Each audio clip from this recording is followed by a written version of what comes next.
Good morning बच्चे। मैं इससे पहले आप लोग को चैप्टर 5 का पूरा लेसन पढ़ा चुकी हूँ। आज मैं आप लोग को क्वेश्चन आंसर करवाने जा रही हूँ। इसको आप लोग को क्या करना है, ध्यान से सुनना है। सबसे पहला क्वेश्चन है बच्चा कि पानी के कौन कौन से स्रोत होते हैं, सबसे बड़ा स्रोत कौन सा है, इसका उपयोग क्या है। तो बच्चों, पानी का जो है स्रोत कई होते हैं। उसमें इसमें ऑप्शन 6 दिया हुआ है।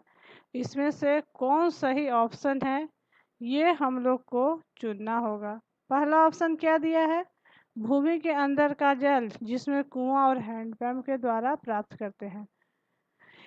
दूसरा है नदियाँ। तीसरा है पहाड़ों के बर्फ जो गलकर पानी बनते हैं और नदियों में पहुंच जाते हैं। चौथा है तालाब। पांचवा है झरना। छठा है समुद्र। तो सबसे बड़ा स्रोत कौन होगा बच्चा, छठा होगा समुद्र।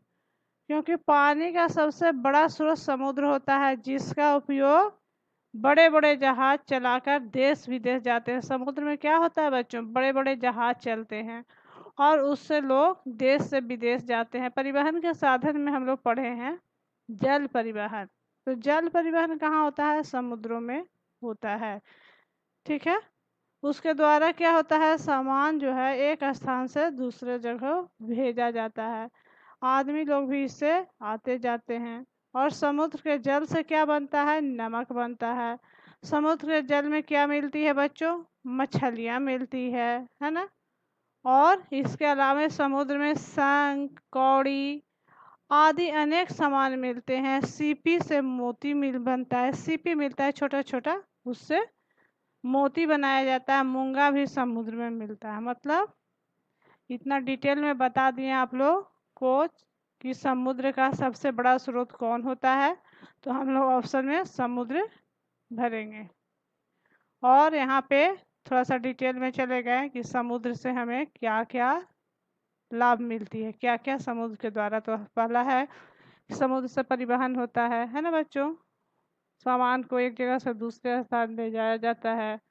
यह सबसे सस्ता जल मार्ग है ना बच्चों। इसके अलावा क्या क्या मिलते हैं, मछलियाँ मिलती है। समुद्र के जल से नमक बनाए जाते हैं। तो सबसे बड़ा स्रोत क्या हो गया, समुद्र। दूसरे, जमीन के नीचे का जल स्तर दिन प्रतिदिन कम होते जा रहा है। समुद्र का जो है जल स्तर वो दिन प्रतिदिन क्या हो रहा है, कम होते जा रहा है। इसे बनाए रखने के लिए आप क्या क्या कर सकते हैं। चैप्टर में आप लोग को बता चुके हैं कि समुद्र का जल स्तर जो कम होता है उसको बनाए रखने के लिए हमें क्या करना होगा, वर्षा की पानी का संरक्षण करना होगा। आसपास में क्या करना होगा, ताल और तालाब या गड्ढे बनाए जाएंगे जिसमें क्या होगा कि पानी एकत्र हो जाएगा। पानी एकत्र हो जाएगा तो उससे हमें बहुत सारे फायदे भी है बच्चों। उसमें अगर हम लोग चाहेंगे तो मछलियाँ भी पाल सकते हैं, उसके द्वारा सिंचाई भी किया जा सकता है। और पानी रिस रिस के जमीन के अंदर जाता है। इससे क्या होता है, जल स्तर बना रहता है। तो आसपास के क्षेत्रों में क्या करते हैं, एकत्र पानी को पाइपों के सहारे से क्या करेंगे, सिंचाई कर भी सकते हैं। ठीक है। तो हम लोग यहाँ पे समझ गए हैं कि जल स्तर को बढ़ाने के लिए क्या करना होगा। जल स्तर बढ़ाने के लिए वर्षा को पानी को एकत्र करना होगा। उसके लिए ताल तलैया बनाना होगा, गड्ढा बनाना होगा। और इन गड्ढों का पानी का उपयोग क्या होगा, मछलियाँ भी पाल सकते हैं, इससे सिंचाई भी कर सकते हैं और इससे हमारा जल स्तर बना रहेगा। ठीक है। आगे क्वेश्चन क्या है बच्चा,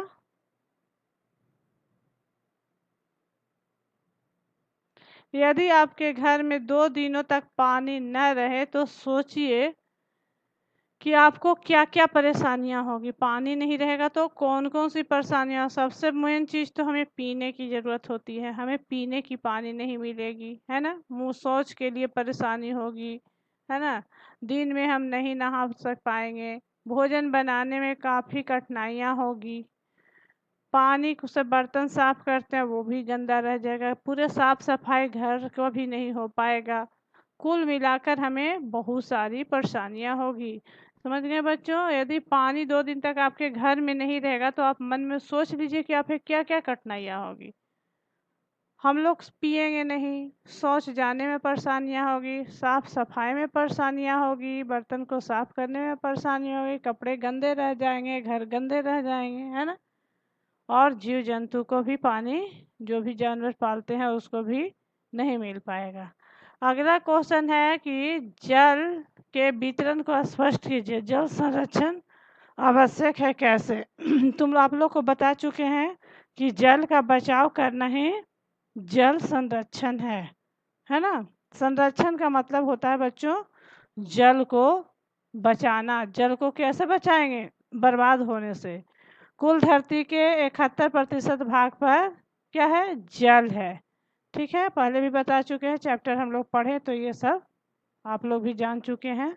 और यह जल न तो कृषि का काम में आता है न पीने के काम में आता है। 71% भाग पर जल है, लेकिन न वो पीने के काम में आता है और न कृषि के काम में आता है। और आप लोग को पता है ना कि कितना परसेंट भाग पीने योग्य है? 3%, है ना? मात्र 3% भाग ही पीने योग्य है। तो नदियाँ, वायुमंडल, जल, कृषि कार्य, ये सब में परेशानियाँ होने लगेगी। इसलिए जल को हम लोग को सुरक्षित रखना है। ये जल में क्या होता है? मानव के लिए उपयोगी होता है। इसका दोहन यानी बर्बाद नहीं करना होगा। समझ गए बच्चों? जल को हमें बचाना है, उसको बर्बाद नहीं करना है। 71% भाग पर जल है ना? लेकिन वो न पीने लायक है न कृषि कार्य को करने लायक है, इसलिए जल को बचाना है। तालाब का जल उपयोग करना आसान होता है, इसे जलों को संरक्षित करना चाहिए। हमें क्या करना चाहिए? जल में को तालाब में जमा करना चाहिए। बताएं ना कि गड्ढा खोदना होगा, तालाब बनाना होगा, उसमें पानी को स्टोर करना होगा। उस स्टोर वाटर से हम लोग सिंचाई करेंगे, मछलियाँ पालेंगे, बहुत सारे कामों करेंगे उससे। अगला क्वेश्चन क्या है? विश्व के प्रमुख महासागर का नाम। तो विश्व में मात्र 4 महासागर है। कौन कौन है बच्चों? पहला हिंद महासागर, दूसरा प्रशांत महासागर, तीसरा अटलांटिक महासागर और चौथा क्या है? आर्कटिक महासागर। ये महासागर आप लोग याद कर लीजिएगा, फिर क्लास में आप लोग से पूछेंगे। ठीक है, कौन कौन है? हिंद महासागर, प्रशांत महासागर, अटलांटिक महासागर और आर्कटिक महासागर। याद हो गया? ठीक है, अगला क्लास में एक बार इसको रिवीजन किया जाएगा। आगे क्वेश्चन देखिए, भारत में मीठे पानी की झीलें कहाँ कहाँ है? पता कीजिए किस राज्य में अवस्थित है। तो भारत में मीठे पानी का जो झील है बच्चों वो 4 जगह है। उसके अलावा भी और झील है जिसका नाम हम बताएंगे क्या करके। सबसे पहला है डल झील। डल झील कहाँ है? श्रीनगर, जम्मू कश्मीर में। दूसरा जो है वो नैनी झील है। ठीक है, और तीसरा जो है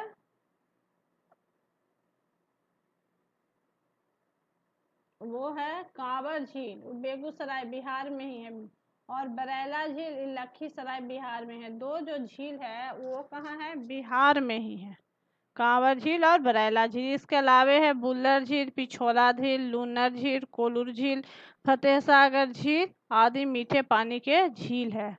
अगला क्वेश्चन है बच्चों, ज्वार भाटा किसे कहते हैं? ज्वार भाटा आप लोग शब्द जो है वो सुने होंगे और क्वेश्चन भी यहाँ आया है, तो हमें जानना है कि ज्वार भाटा क्या है। ज्वार भाटा क्या कहलाता है? कि समुद्र का पानी जब ऊपर उठता है तो उसे ज्वार कहते हैं। ठीक है, और जब नीचे जाता है तो उसे भाटा कहते हैं।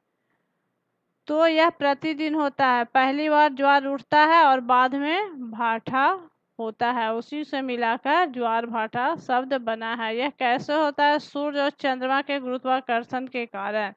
सूर्य और चंद्रमा गुरुत्वाकर्षण महीना में 2 बार ज्वार भाटा आता है। अर्धमासिक ज्वार ऊंचा होता है जिसके बल से बड़े बड़े जहाज अंतरिक्ष पतनों तक पहुंच जाते हैं, है ना? या फिर ज्वार के समय लौटकर समुद्र में चले जाते हैं। यह ज्वार भाटा जो है समुद्र की लहर है। जब समुद्र का पानी ऊपर उठता है तो उससे ज्वार और नीचे जाता है तो भाटा होता है।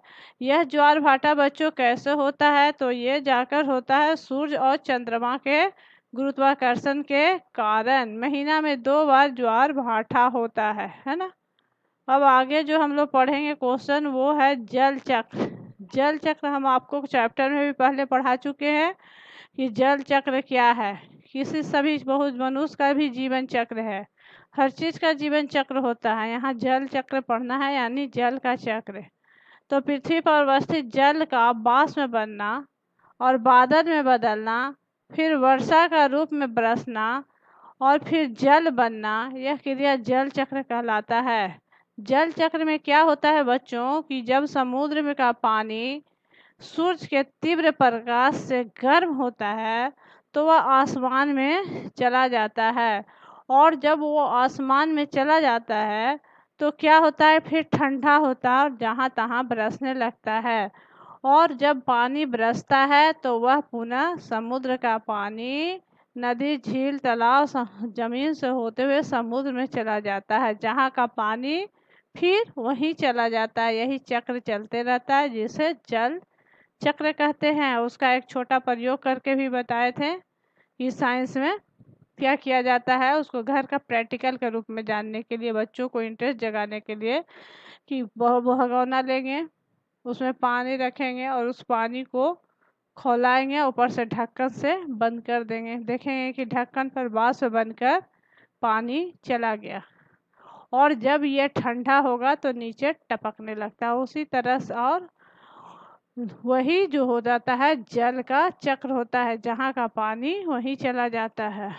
समुद्र के जल में तैरना क्यों मुश्किल होता है? क्यों मुश्किल होगा बच्चों? क्योंकि उसमें तरंगे उठते और गिरते रहते हैं। समुद्र का पानी जो होता है वह जाकर होता है स्थिर नहीं होता है, तो तैराक को क्या होता है संभल पाना जो होता है वो मुश्किल होते हैं। अपने को संभालने की कोशिश में वह थक जाता है और कभी कभी इसमें डूब भी जाता है। इसलिए कहा गया है कि समुद्र के जल में तैरना नहीं चाहिए। समुद्र में तैरना काफ़ी मुश्किल होता है। बताएं ना बच्चों कि समुद्र कभी शांत नहीं होती है, सदैव गतिशील रहती है।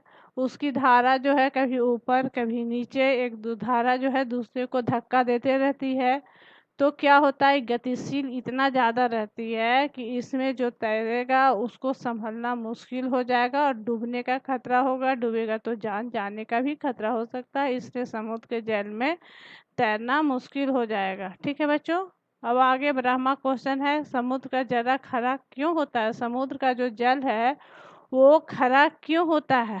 तो आप लोग को चैप्टर में हम बता चुके हैं कि समुद्र का जल खरा इसलिए होता है कि क्योंकि 1 लीटर जल अगर आप लीजिएगा तो उसमें 35 ग्राम नमक निकलेगा, है ना। इसी कारण पानी पीने का काम में नहीं आता है। इसमें नमक की मात्रा बढ़ने के कारण नदियों के विभिन्न पदार्थ पहुँचते हैं इसमें, नदी और इसमें मिल जाते हैं। हम पढ़ाए हैं ना बच्चों कि जब बारिश होती है तो बारिश का पानी क्या होता है बहते हुए नदी में जाता है, नदियों से समुद्र में जाता है, और ये बहता हुआ पानी अपने साथ बहुत सारे तत्व खनिज पदार्थ आदि को बहाते हुए ले जाता है, जिसके कारण वह समुद्र का पानी नमकीन हो जाता है।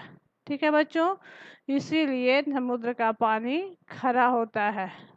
समुद्र के पानी से ही क्या बनाए जाते हैं बच्चों? नमक। नमक जो हम लोग खाते हैं वो समुद्र से बनाए जाते हैं। और इसमें ये भी आप लोग को बताए हैं कि 1 लीटर पानी में 35 ग्राम नमक निकलता है। ठीक है बच्चों, समझ गए होंगे। अब क्वेश्चन नंबर 13 पे जा रहे हैं कि भूगर्भिक स्तर में कमी आ रही है, क्यों? भूगर्भिक स्तर में क्या हो रहा है? कमी आ रहे हैं, क्यों? भूगर्भिक स्तर क्या होता है? भूमि का जल स्तर, है ना। भूमि के अंदर जो होता है जल होता है। आप लोग को चैप्टर में बताए हैं कि भूमि में जल स्तर कैसे बढ़ता है। जब बारिश का पानी हो जाता है तो जमीन में सूख जाता है, पहाड़ों पर बहता है तो इसका छेद से क्या हो जाता है? पानी अंदर चला जाता है। अभी तुरंत आप लोग को आगे बताए थे क्वेश्चन में कि पानी को एकत्र करने के लिए गड्ढे खोदेंगे, तालाब खोदेंगे और उसमें पानी को एकत्रित करेंगे, और यही पानी क्या होता है बच्चों, आसपास का जितना जो जगह होता है वहाँ धीरे धीरे सेवता है, तो उससे वहाँ के आसपास की भूमि का जो होता है जल स्तर बढ़ जाता है। यही जाकर भूगर्भिक जल स्तर है। यहाँ पर क्या बताया बच्चों के विभिन्न कल कारखानों की संख्या जो है दिन प्रतिदिन बढ़ते जा रही है। कल कारखाने जो बढ़ रहे हैं तो उससे क्या हो रहा है कि जल की खपत भी बढ़ती जा रही है। कोई भी कल कारखाना को चलाने के लिए पानी की आवश्यकता होती है, और जितना अधिक कल कारखाने बढ़ेंगे उसे पानी की आवश्यकता उतनी होगी, जल की खपत उतना ही अधिक होगी। नगरों में पाइप द्वारा जल का वितरण होता है। पाइप के द्वारा जो होता है पानी को कहाँ ले जाया जाता है बच्चों, कारखानों में, और लापरवाही से नलकों को खुला छोड़ दिया जाता है, और लोग क्या करते हैं, ध्यान नहीं देते हैं, लापरवाही के कारण नल को खोल देते हैं। अगर टूट गया तो उसका रिपेयरिंग करने का ध्यान नहीं है। इस तरह से क्या होता है, पानी जो है सो बेकार बहते रहता है, और जहाँ 1 लोटा जल की आवश्यकता होती है वहाँ 5 से 10 लीटर तक जल इसी तरह बर्बाद हो जाते हैं।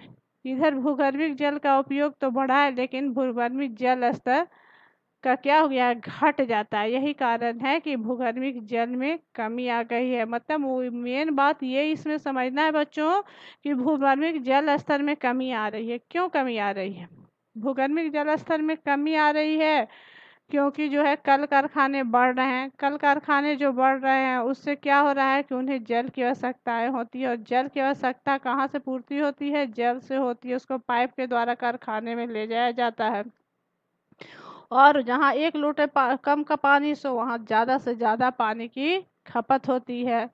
देखते हो टप नल टूटा हुआ है, किसी का ध्यान नहीं जा रहा है, पानी बह रहा है तो बह रहा है। सार्वजनिक जगहों पर ज़्यादा इस तरह का देखने को मिलता होगा, जहाँ 1 लोटा पानी का शौचालय में जरूरत वहाँ 10 से 20 लीटर बर्बाद हो रहा है। इस तरह क्या हो रहा है कि भूमि के अंदर का जल स्तर घटते जा रहा है, जिसके कारण जल स्तर में कमी आ रही है। 14वां क्वेश्चन बच्चों है, वाटर हार्वेस्टिंग कैसे करेंगे, पानी का हार्वेस्टिंग जो है कैसे करेंगे।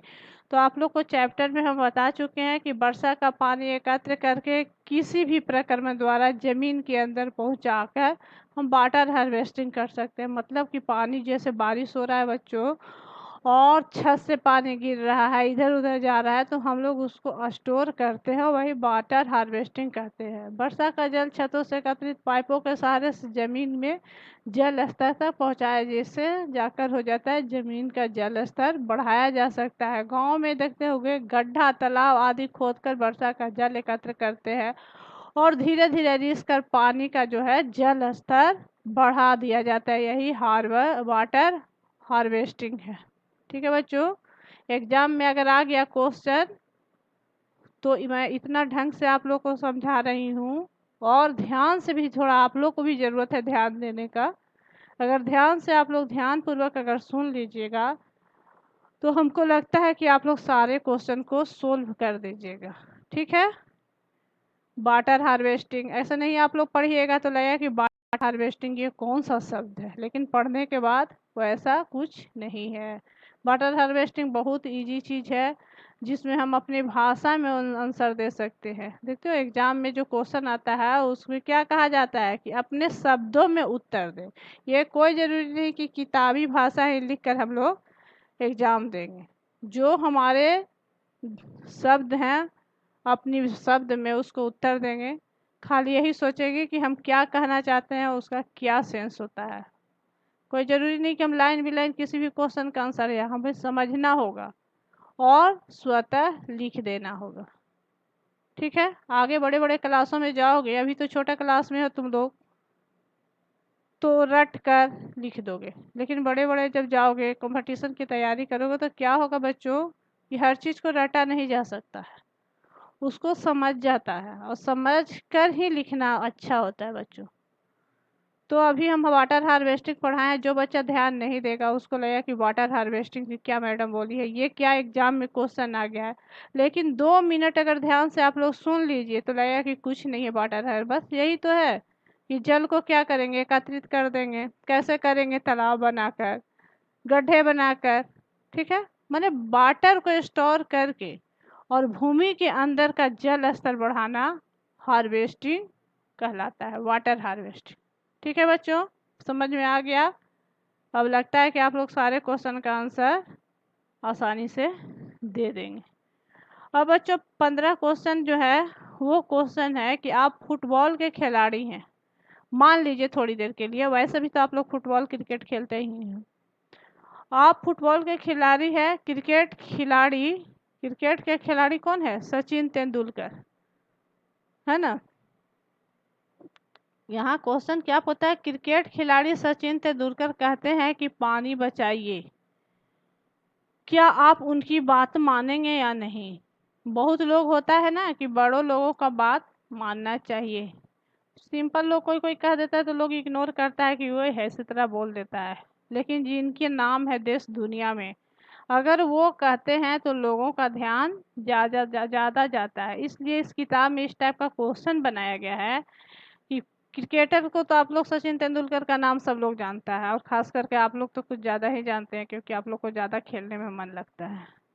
तो यहाँ वही क्वेश्चन है कि आप फुटबॉल के खिलाड़ी हैं, क्रिकेटर सचिन तेंदुलकर जो है वो कहेंगे कि पानी बेच दे, तो क्या आप उनकी बात को मानेंगे? तो देखिए, हाँ हम मानेंगे, क्योंकि यह सबके हित की बात कह रहे हैं, क्योंकि पानी सबको ज़रूरत है बच्चों, और ये सबकी हित की बात कह रहे हैं। तो ऐसा नहीं होना चाहिए कि सचिन तेंदुलकर ही बोले तो हमें बचाना चाहिए। अब आप लोग भी बड़े हो गए हैं, समझदार हो गए हैं, है ना। खुद से भी समझ होना चाहिए और पानी को बचाना होगा। अगला क्वेश्चन क्या है बच्चों? ज्वार भाटा से क्या क्या लाभ और क्या क्या नुकसान है? जब ज्वार भाटा समुद्र में आते हैं बच्चों तो उससे कुछ लाभ भी है और कुछ नुकसान भी है। तो सबसे पहले हम ज्वार भाटा के लाभ के बारे में आप लोग को बता दें। क्या होता है? मछलियाँ तट के निकट आ जाती है। समुद्र की लहर मतलब बच्चों कहे ना कि कभी समुद्र जो होता है शांत नहीं होता है, सदैव गतिशील रहता है, सदैव उसमें क्या होती है? तरंगे उत्पन्न होते रहती है। एक तरंग उठता है, दूसरा गिरता है, फिर पीछे से आता है तरंग, उसको धक्का मारता है और वो तरंग आगे बढ़ जाता है। तो क्या हो जाता है? ज्वार भाटा जब आ जाता है बच्चों तो तरंग काफ़ी तेज होता है, कुछ ज़्यादा ही तेज हो जाता है, और समुद्र के बीच के मछलियाँ मतलब पानी की गति के कारण नदी का आ जाता है। तो वो जो होता है, जो वहाँ के इलाके के लोग होते हैं उसको पकड़ते हैं और बिजनेस करते हैं, मछलियों को बेचते हैं। तो इससे क्या हुआ? फायदा हुआ ना बच्चों। हाँ। दूसरा क्या है? शंख, सोपी, बाघा, कौड़ी आदि मिलते हैं। मतलब समुद्र में जो है बताए हैं चैप्टर में कि बहुत सारे चीज पाए जाते हैं, जैसे शंख। पूजा में शंख देखते होगे बजते हुए, वो शंख कहाँ मिलता है बच्चों? वो मिलता है समुद्र में। कौड़ी मिलता है, बहुत तरह के सीप मिलते हैं जिससे माला बनाए जाते हैं, है ना। ये सब पानी के तेज बहाव से ज्वार भाटा में समुद्र के किनारे आ जाता है, और लोग चुनते हैं जब समुद्र में जाएंगे घूमने, मौका मिलेगा तो देखिएगा समुद्र के किनारे क्या है, बहुत लोग जो है सो ये सब चीज़ें को बेचते रहते हैं। ठीक है। तीसरा क्या है फायदा बच्चों? दो फायदा बता दिए आप लोग को। पहला क्या है? समुद्र से मछलियां जो है तट पे, तट यानी किनारे पे आ जाती है। दूसरा फायदा क्या होता है? शंख मिलता है, कौड़ी मिलता है, सीप मिलता है, ये सब चीज़ें मिलती है जो लोग जिसका बिजनेस करते हैं बहुत इसको बेचते हैं। समुद्र के किनारे घूमने जाइए तो शंख, कौड़ी, सीप, है ना, सीप से मोती बनता है, ये सब सारे चीज़ें मिलते रहती है। जितना भी हम लोग माला पहनते हैं, लड़कियां पहनती हैं ना गले में माला, ये सब वहीं का मोती से बनाया जाता है। तीसरा क्या है? आंतरिक पतनों तक जहाज आ जाता है, और जहाज जो हो जाता है आंतरिक पतन, पतन यानी पोत, जहाँ जहाज रुकते हैं वहाँ तक आ जाता है। कुछ इससे ज्वार भाटा से नुकसान है बच्चों, कुछ लाभ है तो कुछ नुकसान है। हम लोग 3 लाभ को जान गए कि मछलियाँ मिलती है, सीप मिलती है, शंख मिलती है, और जोकर पोत पे क्या होता है? जहाज आ जाता है। अब क्या है? इसका नुकसान भी जानेंगे। जब समुद्र में लहरें चलती हैं, तरंगे होती हैं, ज्वार भाटा आती है तो बहुत सारी नुकसानें भी होती है। क्या क्या नुकसान होती है बच्चों? लोगों का सामान बहा ले जाती है। अभी देखे थे समुद्री लहर कितना यास आया था, उसमें कितना ज़्यादा लोगों को नुकसान हुआ था, है ना। समुद्री जब लहर आएगी तो काफ़ी नुकसान होता है। क्या होता है? लोगों को सामान को बहा जाएंगे, जिससे क्या होता है? आर्थिक नुकसान होता है, इकोनॉमिकल रूप से काफ़ी क्षति हो जाती है। कभी कभी अनजान लोग भी बहकर आते और जाते मिलते हैं। मतलब इसमें क्या होगा नुकसान कि लोगों का सामान बह जाएगा, जिंदगी समाप्त हो जाएगी और लोग बहकर इधर उधर चले जाते हैं, जान भी जाने की खतरा रहता है। ठीक है बच्चों, आगे क्वेश्चन क्या है कि 17वां क्वेश्चन, पानी के उपयोग से संबंधित अच्छी बातें, है ना, पानी के उपयोग से संबंधित अच्छी आदतें संबंधित अखबार को इकट्ठा कीजिए और स्क्रैप बनाकर कक्षा में प्रदर्शित कीजिए। ये क्या है बच्चों? प्रोजेक्ट का काम है, प्रोजेक्ट वर्क है। प्रोजेक्ट वर्क जो होता है बच्चों काफ़ी इंटरेस्टिंग होता है। इससे करने से क्या होता है, खेल मनोरंजन भी होता है और काम भी तैयार हो जाता है। इस तरह का वर्क हम आप लोग को समर वैकेशन में देंगे, गर्मी की छुट्टियों में ये चैप्टर को पढ़ाएंगे। उसमें क्या होगा, अभी से अखबार को इकट्ठा कीजिएगा और उसके द्वारा स्क्रैप बनाकर दिखलाइएगा, जिससे हम आपको क्या करेंगे, प्रैक्टिकल में अच्छा नंबर देंगे। जो बच्चा जितना ही अच्छा बनेगा उसको मार्क्स उतना ही साफ सुथरा बढ़िया से, ये नहीं कि मिला जल्दी बना दिए काम कंप्लीट, नहीं। प्रोजेक्ट वर्क में काफ़ी समय लगता है और जो जितना बारीकी से बनाता है उतना ही खूबसूरत बनता है और वह उतना ही अच्छा करता है। 18 क्वेश्चन है, इसमें बहुत क्वेश्चन है बच्चों, ध्यान से सबको सुनना होगा। इसमें सही विकल्प पर सही निशान लगा, सही जो होगा उस पर सही। पहला है, पृथ्वी पर जल मंडल का हिस्सा कितना है बच्चों? जल जो है पृथ्वी पर कितना % भाग में है? तो सबको याद हो गया होगा, कितना है? 71%। दूसरा क्वेश्चन क्या है, मुंबई के किस भाग किनारे स्थित है? कौन सा भाग है जो मुंबई के किनारे, मुंबई के पास कौन महासागर है? अरब सागर, है ना। अभी ना तूफान आया था यास मुंबई में, जिनका जिंदगी जीना मुश्किल हो गया। मुंबई वाले को कितना पेड़ गिर गया, कितना मकान गिर गया, और उसका असर बिहार में भी देखने को मिला। और कितना बारिश हुआ, बहुत ज़्यादा हुआ ना बच्चों, परेशानियां हो जाती हैं। आगे जो है क्वेश्चन तीसरा है, चंद्रमा के गुरुत्वाकर्षण से जल की ऊंचाई की ओर बढ़ता है, यह स्थिति क्या कहलाती है? अभी बताए ना कि ज्वार और भाटा होता है समुद्र में, वह क्या होता है? सूर्य और चंद्रमा के गुरुत्वाकर्षण बल के कारण।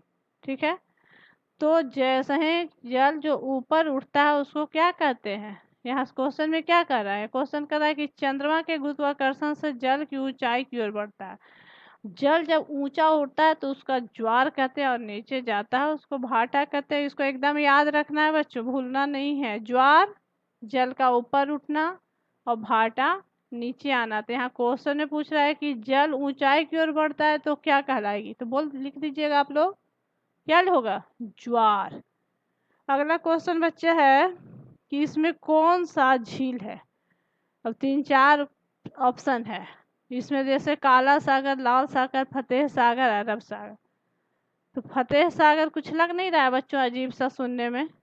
तो फतेह सागर नहीं है, फतेह झील है। ठीक है, झील का नाम अगर आप लोग याद कर लीजिएगा तो इसी तरह पकड़ में आ जाएगा, या सागर का नाम ही याद कर लीजिए, दोनों चीज़ याद कर लीजिए, तो हम लोग इस क्वेश्चन को बनाने में कोई दिक्कत नहीं आएगी। अब काला सागर है, लाल सागर, अरब सागर, लेकिन फतेह सागर नहीं है। फतेह क्या है? झील है। तो यहाँ सही ऑप्शन क्या लिखेंगे? फतेह सागर। ठीक है, अब हमारा जो है इस चैप्टर का क्वेश्चन आंसर कंप्लीट हो गया, और हम उम्मीद करते हैं कि आप लोग जो है सो ज़्यादातर क्वेश्चन को सुनकर ही याद कर लिए होंगे, क्योंकि इसको काफ़ी बार दोहराया जा चुका है। इस चैप्टर को पढ़ाने में एक पैराग्राफ को मैं लगभग 2-2 बार दोहराकर, हर क्वेश्चन के आंसर को 2 बार दोहराकर समझाई हूँ। इसलिए आप लोग को एक लास्ट बार इस पाठ का सार के रूप में मैं मेन चीज़ है उसको बता देती हूँ, और आप लोग क्वेश्चन का आंसर अपने नोट कॉपी पे बनाकर तैयार कर लीजिएगा, ताकि एग्ज़ाम में आप लोग को आने वाले एग्ज़ाम में पढ़ने में सुविधा होगा। इस चैप्टर में मुख्य बातें आप लोग क्या क्या सीखें? मेन बातें सीखें कि इस यहाँ जो है 71% भाग पर जल है, पीने योग्य पानी 3% है। समुद्र का पानी खारा होता है क्योंकि इसमें नमक की मात्रा अधिक पाया जाता है। समुद्र का पानी खारा क्यों होता है? तो क्योंकि जो वर्षा की पानी होती है वह बहते हुए अनेक प्रकार के खनिज लवण, मिट्टी, पत्थर बहाते हुए लेकर समुद्र में चला जाता है। तो जो है समुद्र का पानी खारा होता है। 1 लीटर पानी में कितना ग्राम बोले हैं नमक होता है बच्चों? 35 ग्राम नमक होता है ना। इसके अलावा क्या क्या हम लोग इस चैप्टर में पढ़े हैं? इस चैप्टर में हम लोग क्या पढ़े हैं? जल स्तर। जल स्तर क्या है बच्चों? जल स्तर भूमि के अंदर का जो पानी होता है, यह पानी जल स्तर कैसे बढ़ता है? ये जल स्तर जो है सो हम पानी को स्टोर करके बढ़ा सकते हैं, गड्ढे बनाकर, तालाब बनाकर पानी को, वर्षा के पानी को जमा कर कर इसका आसपास वही पानी जब रिसता है तो क्या होता है? जल स्तर बढ़ जाता है। और इसका जो है तालाब और जो बनाते हैं, गड्ढा बनाते हैं, उसका हम लोग चाहे तो उपयोग भी कर सकते हैं। क्या क्या उपयोग करते हैं बच्चों? उसमें मछली पालते हैं, उसके द्वारा सिंचाई कर सकते हैं, है ना, और जल स्तर में वृद्धि हो जाता है। तो ये चैप्टर हमारे लिए काफ़ी महत्वपूर्ण है। वाटर हार्वेस्टिंग भी बता चुके हैं हम लोग, जो है सो कौन कौन से झील होते हैं, ये सब भी सारी बातें को समझ गए हैं। अब बस आपका काम बच गया है, वो क्या बताएं बच्चों? कि कॉपी में, नोटबुक में चैप्टर 5 हमारी दुनिया का क्वेश्चन आंसर कंप्लीट करना है। ठीक है बच्चों, उसको कंप्लीट कर लेंगे तो अगला बार, अब ये चैप्टर का पूरा चैप्टर भी हो गया, क्वेश्चन आंसर भी हो गया। अब मैं अगले दिन आप लोग को चैप्टर 6 का क्लास लूँगी, तो आप लोग चैप्टर 6 पढ़ के आएंगे। पढ़ने से बच्चों क्या होता है, आगे भी हम क्लास में बता चुके हैं। पढ़ने से उस चैप्टर के बारे में आप लोग को जानकारी हो जाएगी कि मैडम क्या पढ़ाने वाली है, और कुछ जानकारी हो जाएगा तो इंटरेस्ट आएगा, इंटरेस्ट आएगा तो पढ़ाई में मन लगेगा। तो इसलिए आप लोग को अगले चैप्टर 6 को पढ़ना है। ठीक है बच्चों, बाय।